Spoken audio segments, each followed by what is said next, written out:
It has been a rough couple of months for Representative Aaron Schock. Now, if that name sounds familiar to you, you're either a subscriber to Men's Health magazine, that's the congressman on the cover there showing off his bodacious abs, or you caught this little story on the news. We are getting word that Illinois Congressman Aaron Schock is resigning from Congress. Facing big questions about his spending habits. Man, what happened to you, Aaron? Until about a month ago, Schock was actually a rising star. He was one of the youngest members of Congress with a totally hip, diggity-dope social media presence, as evidenced here by his Instagram account, which features him, a sitting United States congressman, showing off his sweet muscles and drinking extreme young person sodas. He was really good at raising money, which is tragically a thing that puts you on the fast track to success in today's Washington. And let's be real here, he's kind of a babe. I mean, seriously, you could grate cheese on those abs.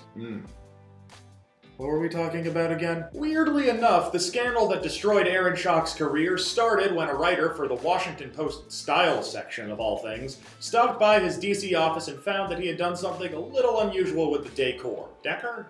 Whatever. $40,000 reportedly in taxpayer funds he spent overhauling his congressional office to look like an English manor, inspired by the TV show Downton Abbey. Now, naturally, the whole acting like a suspicious crazy person routine led to more questions from the press, which started digging up all kinds of additional spending activity. Using taxpayer money to be on private jets. Doing the tango in Argentina, to partying with pop star Ariana Grande. P90X exercise videos, a stay at a 5-star Greek hotel, and a professional photographer to capture his life on the go. Wow, that's pretty unbelievable. But what's really indoor skydiving, surfing shirtless, and taking his staff to a Katy Perry concert. A $10,000 junket for his staff to New York City. That's a lot of things. Now, the group dinners and massages and the possibility that he may have gotten a couple of sweetheart deals on private real estate transactions from a couple of donors. Okay, you know what? It would probably just be faster to list the non-corrupt things he did. Now, with all those sins weighing heavy in the back of your mind, the last thing you'd want to do is something catastrophically tone-deaf, like, say, trying to wave off initial questions with, I don't know, a Taylor Swift quote or something. So when I post an Instagram photo of me with my friends, as Taylor Swift said, haters are gonna hate, so. Haters gonna hate. Motherfucker, you are a United States congressman. I realize that stopped carrying a certain level of gravitas around the time Congress started polling below headlights and Nickelback, but you did serve in the legislative branch of the most powerful government on the face of the earth, so maybe just a little bit of dignity would be in order here. So, the craziest thing about all of this is that, aside from a few of the more irredeemably stupid misuses of taxpayer money, Aaron Schock could have done most of the things he's in trouble for without actually breaking a single law. So, for example, Aaron Schock used taxpayer money for a private flight to a Bears game, which you're not supposed to do. But members of Congress partying at NFL games. Where have I heard that before? New York Congressman Gregory Meeks prefers football. He spent $35,000 on NFL games. All of this was paid for with political contributions, all in the name of democracy. Oof, wow. So, Gregory Meeks, he resigned in disgrace, right? Nah, he's been around for 17 years, and is still in office today. Aaron Schock also got into some hot water for using campaign money on lavish travel and hotels. You know what? That's also ringing a bell. Georgia Senator Saxby Chambliss likes golf. So much so that he spent more than $100,000 the past 2 years entertaining at some of the finest courses in the world. And Republican Congressman Andrew Crenshaw of Florida spent $32,000 hosting a tour of California wineries for a group of contributors from the defense industry, which he has some oversight of. Remember those scandals? No, of course you don't. Andrew Crenshaw has been a congressman for 14 years, and Saxby Chambliss retired in January after 2 notably scandal-free terms. So, what's their secret? While election funds of members of Congress are tightly regulated, congressmen can also establish what are called leadership PACs and rake in large donations from big money contributors. Congressional leaders quietly invented something called leadership PACs, political action committees that were not technically campaign funds and thus exempt from the personal use prohibition. This is a loophole. Right.